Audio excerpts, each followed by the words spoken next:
Welcome back to another edition of the Hops and Spirits Podcast. I'm your host, Jonathan Green. It's going to be another fun episode. I hope you enjoyed last episode, our From the Bar with Hella Cocktail and Draft Hop. A lot of fun to see what those two companies are doing. Really enjoyed talking to Eddie and Sean. This week for you here in just a little bit, we'll be joined by Ben Williams, co-founder of Highway Vodka out of Texas. They're doing some cool stuff with hemp seed vodka. I can't wait to share that one with you. Also want to send a congrats out to James Smith for winning our May giveaway. But remember, that's just the first of 2 giveaways. We got a really big one coming up for you here at the end of the month. I can't wait to share more about it.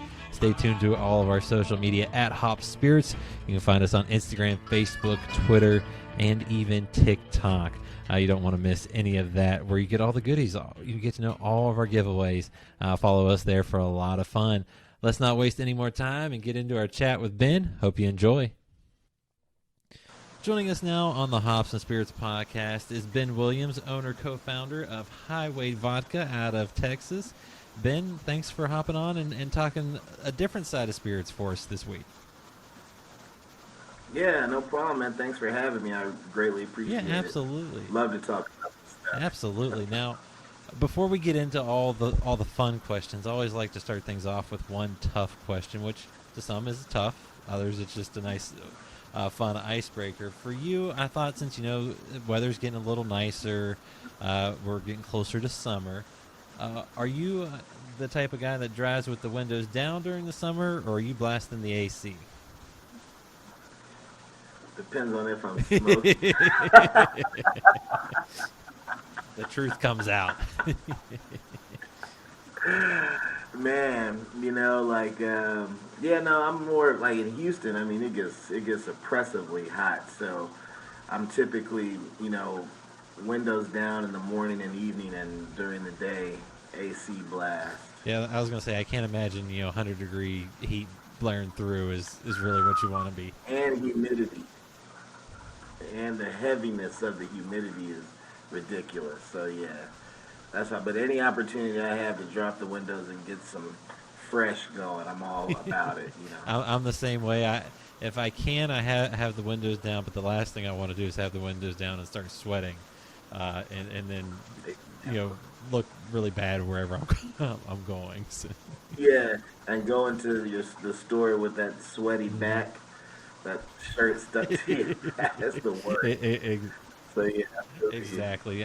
That's why I think I love almost spring and fall better, because I can kind of just, no matter those what, are the best ones. Have the windows down. Those are the best ones for sure. There's nothing like when that weather breaks. Absolutely. Now, Yep. Now that we've got that out of the way, that we're both very similar, windows down when we can. Right. You all have a pretty cool vodka company called Highway Vodka. Mm-hmm. I got to sample some the other day. How did you all start? Because it's you and your partner. The name and my information is escaping me. How did you all start Highway Vodka? Yeah, so it was just like a hobby, started about 8 years ago. Owned a couple bars and restaurants here in the city. And so it was literally just a hobby that we were doing. And it was really cool just hanging out, just making stuff. My partner, he owned a horse barn. He used to be really into riding, cutting the horses and all that kind of stuff. And so I had the still and can't do it at my house because, the cops rolled by one day and were like, hey, you can't do that. So we took the still over to the barn, and we just set up there and just kind of started doing runs and stuff and just hanging out. And so about 2 years in, or maybe 3, went to visit a buddy of mine out in California that owned a dispensary. And he introduced me to some friends that were doing some distilling and stuff like that, but they were using, weed. And but I knew enough about distilling at that point because I literally read every book, watched every YouTube video. You know what I'm saying? Cause it was just I just enjoyed it. You know what I'm saying? And so yeah. Anyway, I saw what they were doing, and I was kind of intrigued by, the way the plant was kind of working in the process, and so kind of went from there. Got home, I was like, okay, let's start, try to figure out this hemp thing, because I can't use that, but, I want what they were getting from the plant, right? Minus the THC. Let me be very Yeah, clear about yeah, that. yeah. So, yeah, so, yeah, man, and like from the first, so we started playing with every kind of part of the plant, and settled on. It's always the thing that was right in front of you. You know, it's like the whole hemp seed, and we tried everything. We toasted it. You know, this is over like dozens of batches at this time, as far as hemp goes. Uh, and then one day we settled on the whole hemp seed, and man, just made some of the best stuff that we had ever made to date. So what I would do is I would take the stuff that we were making, and I would go back, you know, to either the bar, or the restaurant, or wherever, and just kind of let some of my regulars sample like the stuff that we were making, and they were like, "Oh wait, now this, now," because I guess I had brought some pretty bad stuff, and that's what was cool, because like people weren't afraid to tell you that, yo, that's trash. You know what Hmm. I'm saying? Like I would never drink that. And they were right. I mean, I just was hyped because I made it. Like, Yeah. look, you know. But they were just like, yeah, no, I'm not. I would never ingest such swill. But anyway, like so yeah, man. They started liking this, and so we kind of started zeroing in on that. Literally hundreds and hundreds of batches later, after, and then started doing these like blind taste tests, you know, Pepsi Hmm. challenges. Like, all right, what's your favorite vodka? You know, switch them up, short straw, long straw. Started winning these things like regularly, and so it kind of gave us the courage to kind of go for it. And so went out and applied for a license, and that took two and a half Hmm. years to get. Mainly because of the hemp, you know, and what to do with it, how to categorize it, blah blah blah, all that. Finally got that thing, man, and stumbled backwards into a meeting with our first distributor, Silver Eagle. They're like the largest beer distributor in the country, Anheuser-Busch House, and they picked us up, man, as their first spirit that they distributed, and been going ever since. About a year and a half on the market. Well, a little over a year and a half now, approaching 2 years on the market, and really starting to roll, man. Like all throughout Texas, into Georgia and Southern California and Southern Florida. So it's exciting, man. It's really fun. You know, it's a lot worse gigs out there. I tell you Well, that. that is a very true, and I love too the fact that you did this homebrew style. I mean, basically home distilling. It's the same thing because I've talked to a lot of brewers and so forth on the beer side, and that's how a lot of them got into it. Was a hobby, kind of grew out of that. How I mean, did you just was it just a hobby for you to do the home distilling, and how does that kind of look? Is, Yeah. So I mean, I actually started. It was weird. I got a home brew kit for Christmas one year. I can't remember if it was my dad or my wife that gave me that thing, because I had kind of been talking about wanting to try mhm, it, and I just didn't have the patience for yeah, brewing, because brewing is really unforgiving. You know, like if that fermentation period goes wrong one way or the other, uh, it's so delicate when it comes to beer. You know, and I just didn't have the patience for it. But I kind of liked the thing, so that's what literally kind of just sent me over to distilling, because distilling is a little bit more forgiving, you know, when it comes to fermenting and stuff, because you're kind of going, like you're just trying to make sure that you get all the sugar yeah, converted. You know what I'm saying? As much as possible. And they have very rudimentary tools, like when you're a hobbyist, that'll tell you, like, okay, this is done. Your yeast is finished. It's time to take it to the next step. Then you can do some correcting in the still too. It's kind of fun. So I just bought like a little 13-gallon still online, and put it together.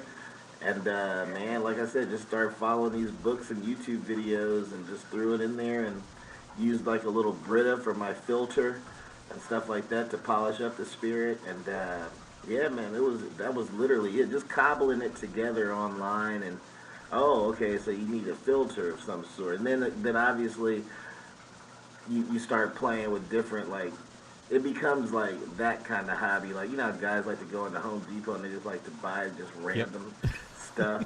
I mean, that's exactly what like, oh, this hydrometer isn't good enough. I need that hydrometer, you know. And then you end up using the old one anyway and stuff like that. So I mean, like, yeah, I mean, it was just literally just a hobby, dude, and just messing around with stuff and cobbling together different parts. And but what I didn't realize at that time was when it came time to scale, and actually do it like for real. That's what was really cool, because by then, this is like 8 years or whatever. I had pretty much we had gotten it down to like such a system, and then so like it was like and consistency where we were just like, okay, we need to get equipment that's exactly like we have, but just bigger, and so literally just bought a still that was almost just looked like the big brother to our initial one, and the most difficult part was the filtration aspect of it because filtration equipment when you scale up is super expensive, number one, and then number two, you don't have the same controls over your filtration media that we were used to having. Well, actually, because we were just using a Brita and we became kind of married to that, So we literally had to build our own filters and stuff like that, which was cool. Just chopped down a Brita and kind of went to a water supply place and started looking at what the various media was, and the guy was like, "Oh, I sell that, I sell that, I sell that." Just bought that stuff, go back to the distillery, and then just try to figure it out. And so made our own stuff, and then also when we scaled up we stayed in the actual horse barn that we started in because my partner he actually like broke his ankle messing with his horses like right around the time that the permit came in, and then he was just like, "Man, I'm done with horses," and we were like, "Well, perfect." so like we cleared out all the horses and literally built the distillery in the barn, and so it worked Hey, out. sometimes timing is everything. Is everything, Now, dude. I must ask this: when you were kind of doing the home distilling before you got kicked out to the barn, did you pretty much just lose your garage and that was now your distillery, or how did that work for you? Well, no, I mean, like at that point, I had no designs on doing this as a thing, And then the cool thing about the barn, like you said, it all worked out perfectly because one of the high barrier of entries into getting into this business is like when you apply for your permit for the first time, not knowing whether you're going to get it or not, you already have to have a site secured that they Mm-hmm. approve. And so we just used the barn, you know, which was already owned outright, free and clear, and stuff like that. So it kind of worked out well because imagine having to go and rent some facility and then be sitting there on your hands for 2.5 years, again, not knowing if you're going to get it or not. And then once you get it, then you can finally try to sort out some sort of distribution opportunity or whatever. I mean, so everything, man, when I tell you everything just kind of worked out on its own and lovely, although it took a long Mm-hmm. time, but it worked out, it really worked out. So, Hey, hey, yeah, like I said, sometimes you need to. I don't want to call it luck because it's not always luck, but it never hurts to have a little good karma on your side.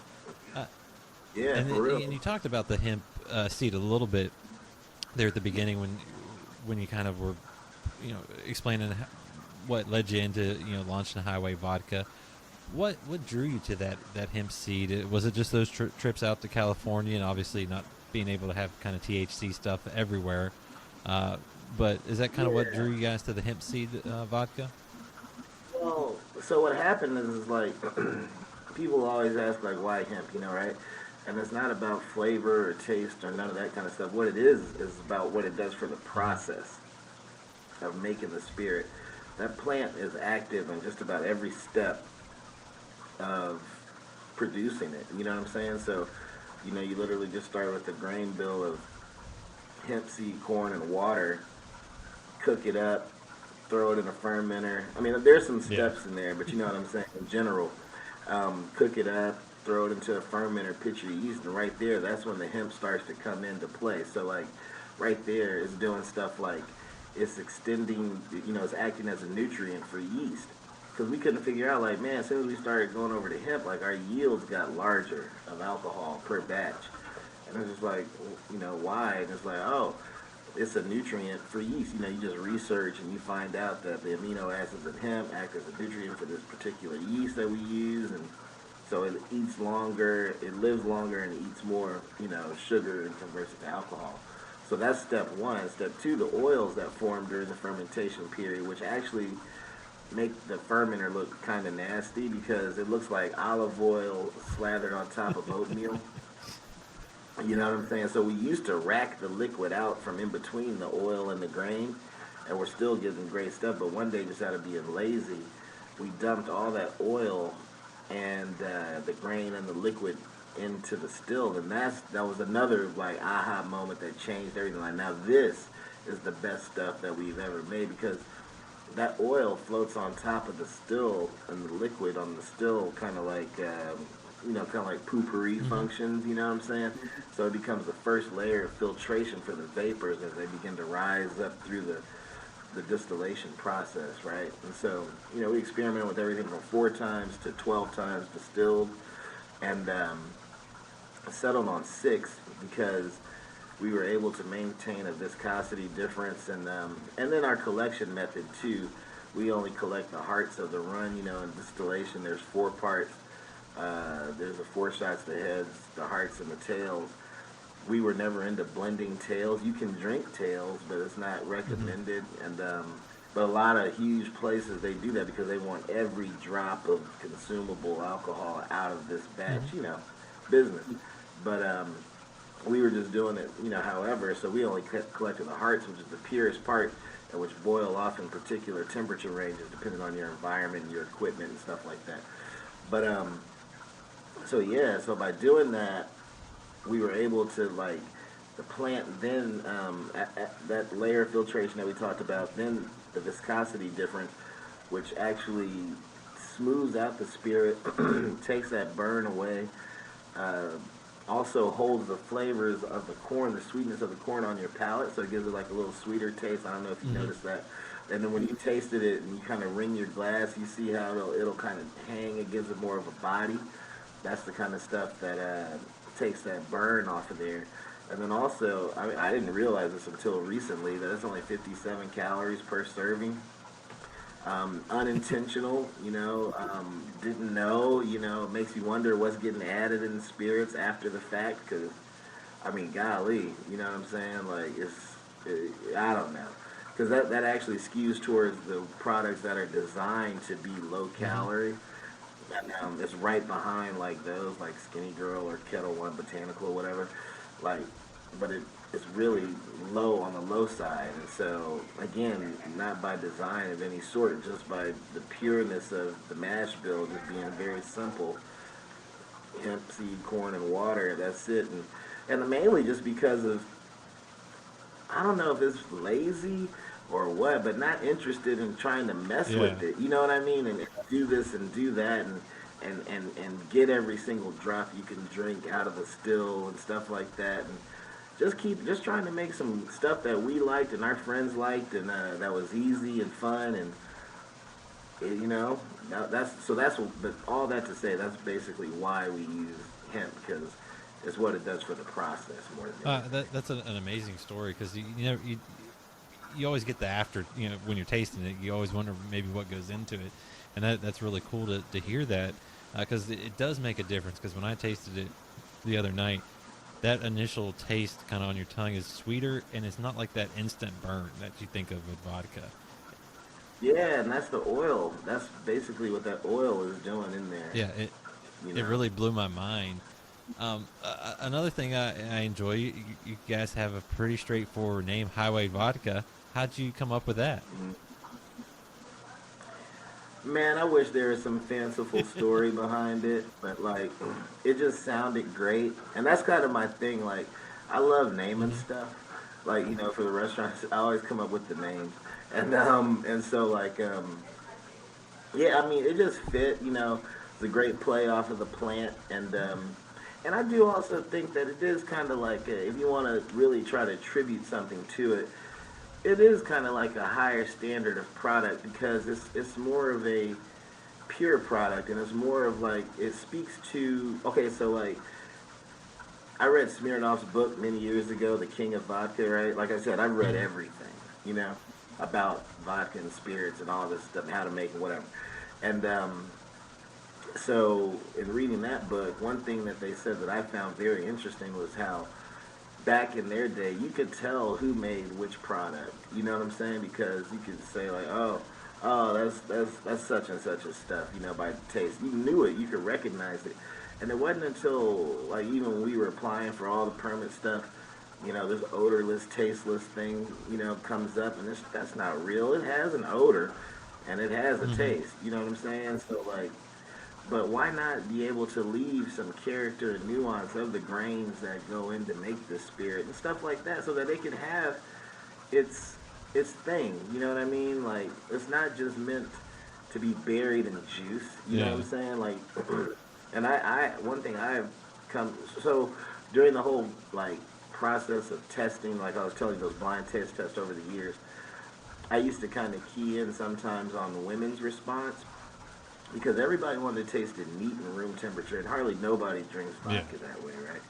But it was a gift and a curse because the gift was it taught, it made us calibrate it to pass that palate. So like when some ladies were at the bar or whatever, like, hey, you guys want to try something? And give them some of it, and they and their faces didn't recoil. They were, instead of going like, they were just like, Yeah. you know what I mean? Like, I was just like, yeah, you know what I'm saying? Like, so it's actually a vodka that you can experience.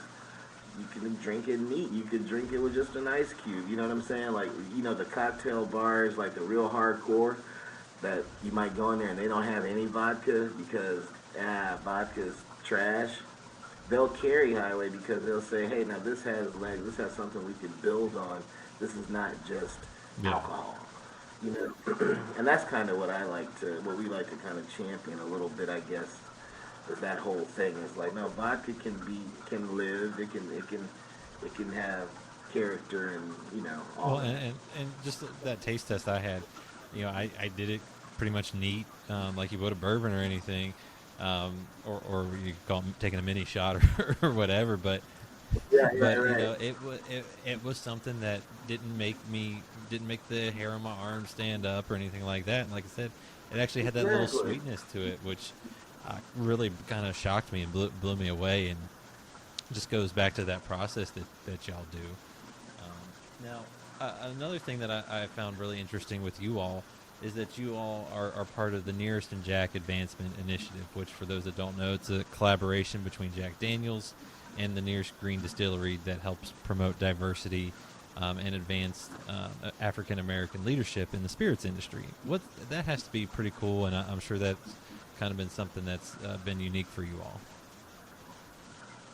Yeah, I mean, like, so Fawn Weaver, she's the founder of Uncle Nearest, and the one that kind of championed that whole initiative coming online or whatever.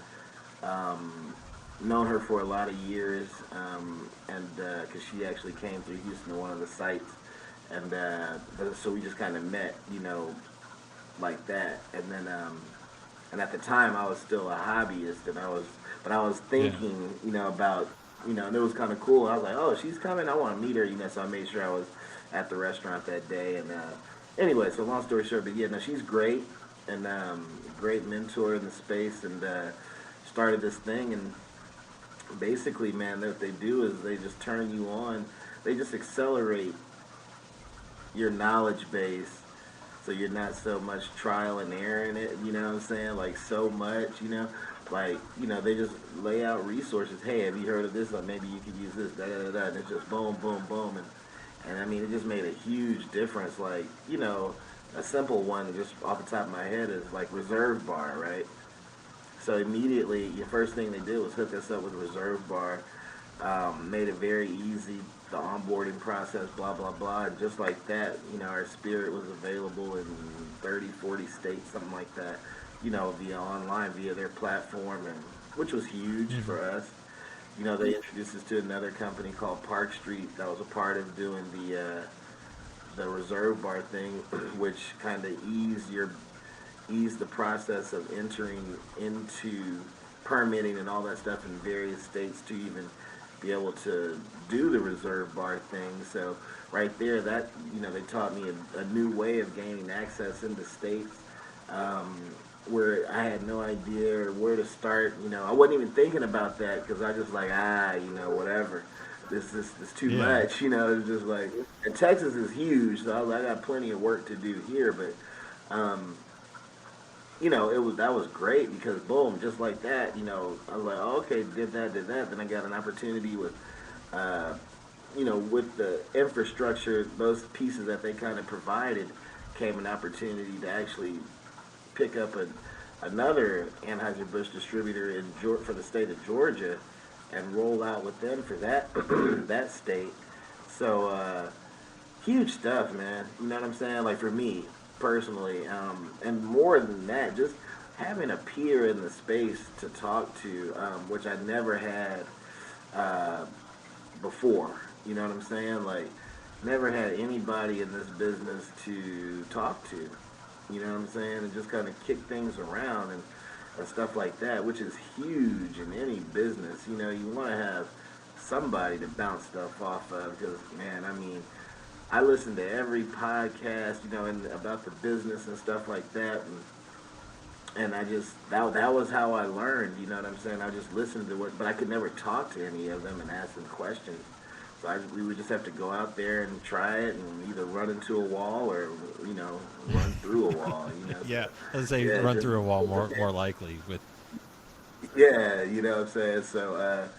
So yeah, I mean, but that's been I say that's the biggest thing is the opening up of resources, the sharing of knowledge, and just the sharing of just communication about the industry and stuff like that is huge. Yeah, because I think a lot of people don't realize too is we talked about it on a previous episode of just about the legality of this industry is a monumental thing to overcome. I mean, you talked about 2.5 years to get your license, and I believe even a non-distilling distributor still has a year or two of that process too. So it's not like anyone gets through this process quickly, let alone the distribution side of things and so forth can be quite fun and 50 different laws to work out. Exactly.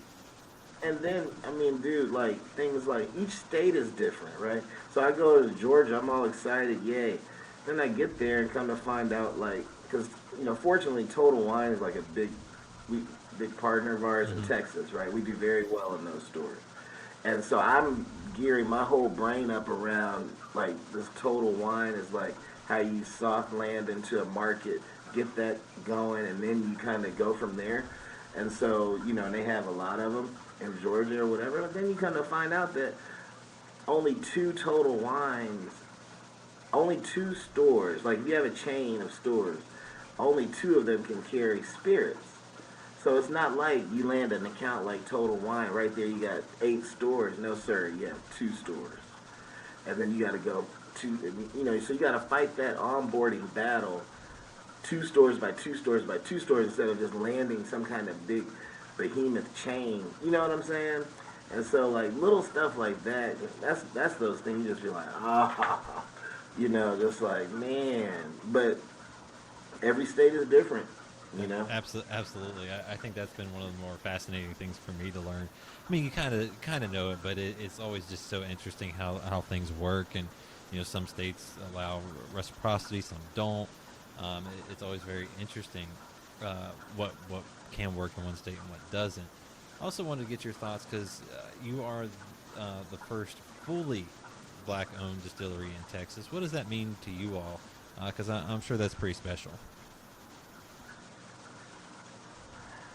I don't know. I mean, like it's great. I guess it doesn't. It wasn't like a goal. It's just kind of like. I mean, it's cool, definitely. I mean, I don't mean to minimize it, but then I don't mean to make it. It's always a tough question. I don't know why, because it's like it's definitely cool. Does it come with some other stuff? Yeah, you know what I'm saying. So like, I mean, but it's definitely cool. From a I'm not trying to overstate it, but just like it's always cool to talk to people, and then they find out what you do. I didn't know that. What you could do that. Not you meaning you, but I never even thought of that as a thing. You know what I'm saying? Like making spirits or whatever for a living. And then I think it's cool because like what I see a lot happening now is like there are a lot of brands coming online. but they're not making it. They're just kind of like purchasing it and putting it into their bottle and naming it whatever they want to name and running with it. And that's cool. You know what I'm saying? That's a business model.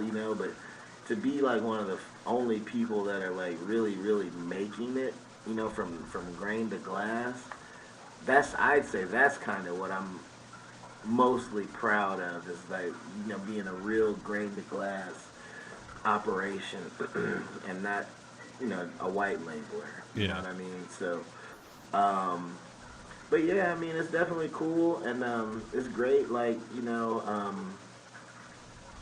it's you know it's cool. Let me just say, you Hey, know you, what I'm you don't saying? have to add a ton It, of I words don't, to it. That is yeah, nothing wrong yeah. with that.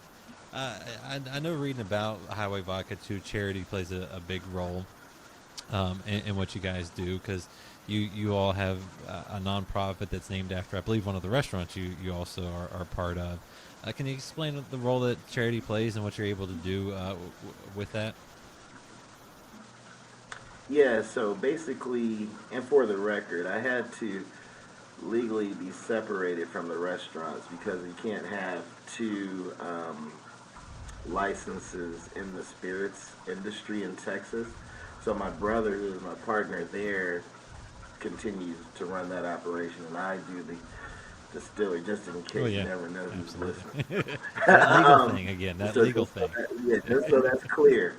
But yeah, but so Lucille's 1913 was actually my brother's idea during the pandemic. That everything had to shift. And one thing we always laugh about is how when you're not playing with a bunch of investor money and it's kind of like your own thing, when things like that happen, you just have to figure it out. You have to pivot. You have to see what you can do to keep going.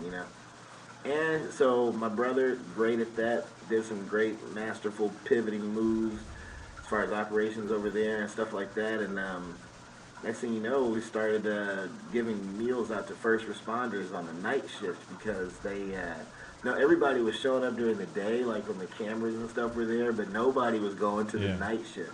And my brother is like a total night owl, so he would just, you know, they would just go over there and service up the night shift, and then from there it just kind of started growing. And next thing you know, man, I mean that thing has grown so much. It's really amazing and just really great to be a part of, and also more than anything,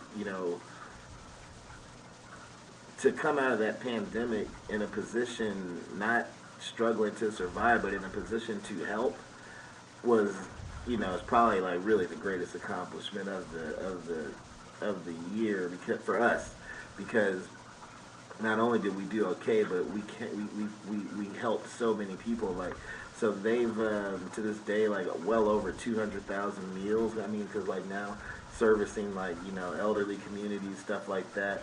Couple of other really cool things that have started happening. Like, man, we've been donated various amounts of farmland because we're implementing the whole grain seed to seed to retail aspect of food and stuff like that. So from growing the food in the dirt to teaching people how to do that, then moving them over to the commissary kitchens that we have, so they learn the restaurant business, learn what to do with that food, all the way down to fermentation labs where learn how to preserve that food, the waste and what to do with the waste, and actually coming up with products like pickles or pickled potatoes and all that kind of stuff that you sell.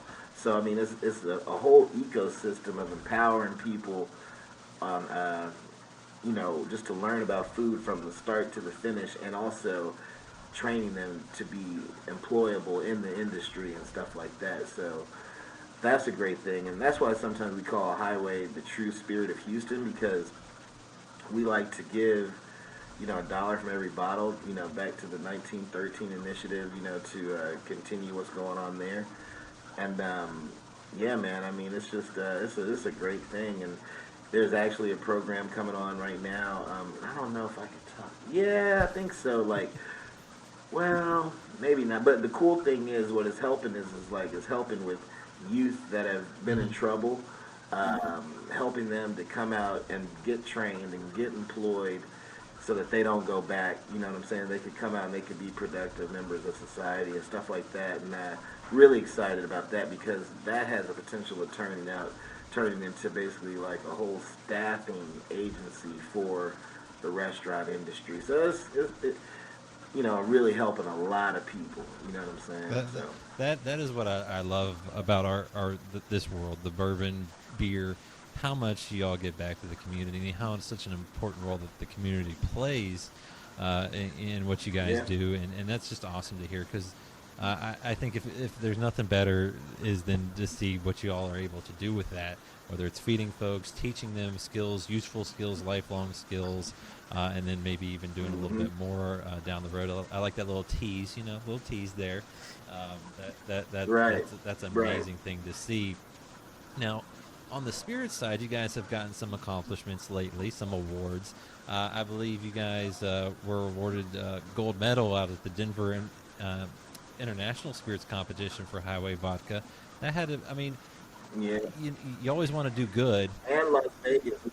We won gold at the Las Vegas International Spirits So I something. mean, that Yeah. has to be that has to go. Okay, see, I'm not the only one that thinks this is good too. I mean, when others are, Oh, dude, man, let me tell you, like that part right there, like it's funny because like whenever I go do like meet the maker events or whatever, like at Total Wine or something like that, and man, I'm telling you, dude, I literally sit on pins and needles while I wait for your face to react while you sample it, because man, this is the only thing I know how to cook.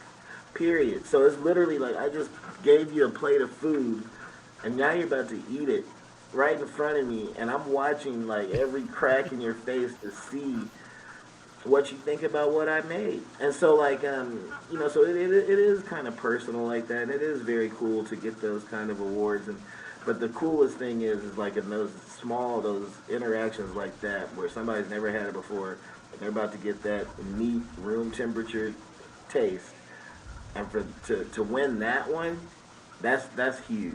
You know what I'm to me. And then I have two daughters. You know what I'm saying?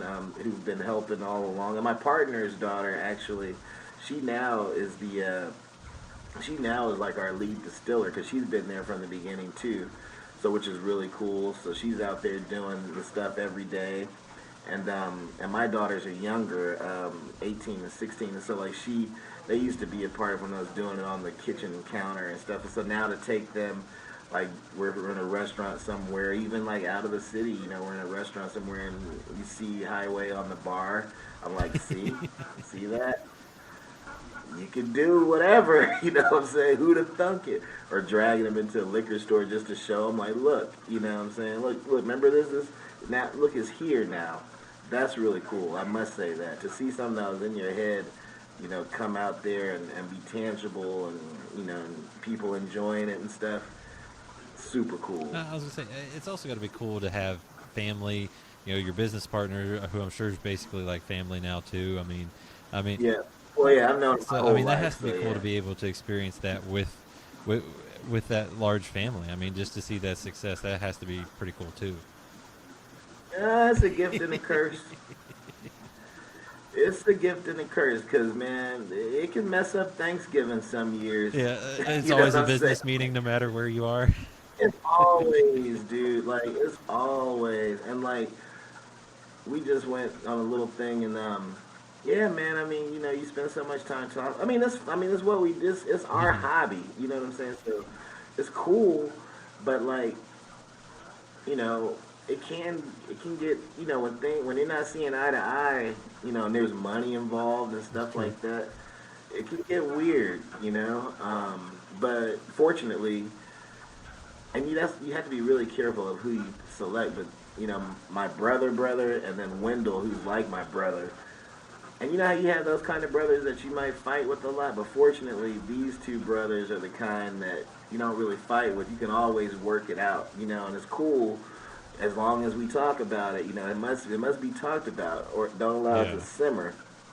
Let's figure it out. So, yeah. So I mean, at the end of the day, man, I'm very fortunate to have the partners I have because we're cool, and we were cool before, and we'll be cool forever, and it's cool to do cool stuff with.